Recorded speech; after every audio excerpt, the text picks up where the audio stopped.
So eto na nga po mga idol, Los Angeles Lakers na wala ng libo-libong mga fans matapos pumirma ng panibagong kontrata sa ibang team sa Philadelphia 76ers. Ito nga pong si LeBron James. Alamin natin lahat ng mga dahilan kung bakit dito niya ginustong pumirma ng kontrata at maglaro ngayong nalalapit na NBA season. Pero bago natin simulan, huwag niyong kakalimutan ho na i-like at i-share ang ating update. Maraming salamat ho.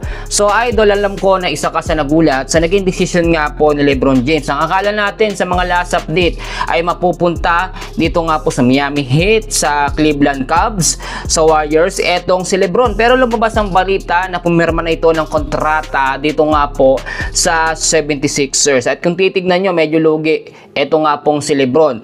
2 years contract, meron pong 8 million US dollar na deal plus player option. And para sa akin, yung 8 million US dollar masyado pong mababa ito para sa player tulad po ni LeBron James. Dapat mas mataas po doon. Pero syempre, alam niyo naman, 2 taon lang naman yan.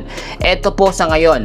Nagbigay din ng pahayaga itong si LeBron at sabi ho niya, no, I thought I was done when the season ended. Nung last po na game niya doon po sa Lakers, hindi sila nakapasok sa finals, laglag po sila sa playoffs.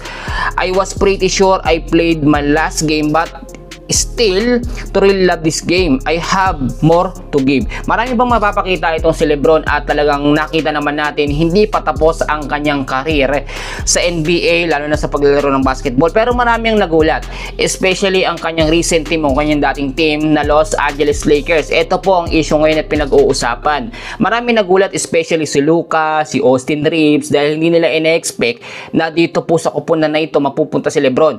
Ayon naman po kay LeBron, gusto niya na magkampiyon ng 76ers at papatunayan niya yan. Kasi ganito ang nangyayari dyan.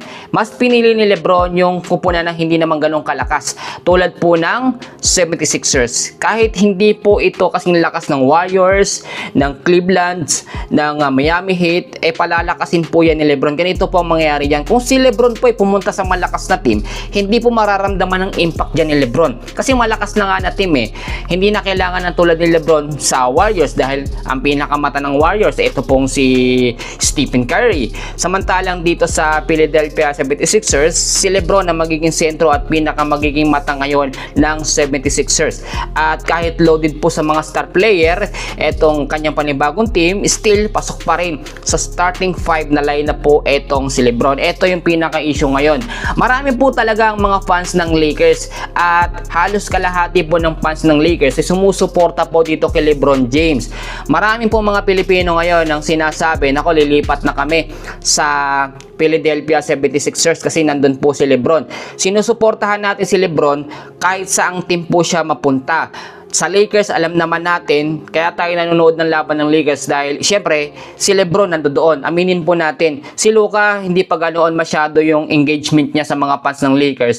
Pero si LeBron talaga, napakarami po talaga. Libo-libo, milyon-milyon ng mga fans yan sa lahat po ng mga bansa. At sa mga Pilipino, napakarami niya po mga fans, no?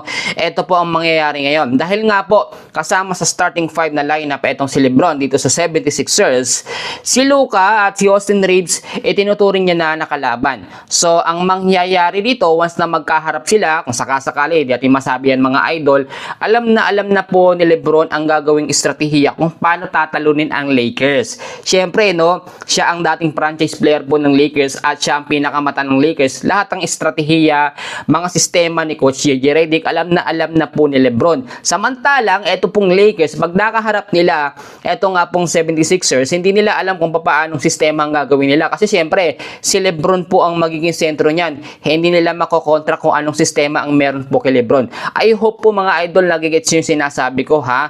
Magkakaroon ng conflict kasi yan kung sa ibang team po mapunta si LeBron. At eto, sinabi rin po ni LeBron James mga idol na kinakailangan niya pong mag-sacrifice, kinakailangan niya magtrabaho, kinakailangan niya pong mag-grind at para mag-compete o kailangan niya mag-compete sa mas magagaling o mas magagaling na team dito sa NBA. Ang gusto niyang mangyari, makakuha po ng championship. Ito nga pong Philadelphia 76ers sa pamamagitan niya. Magbabago ho lahat ng sistema. So yan muna ang ating short na update ngayon sa Lakers at gayon din kay LeBron James.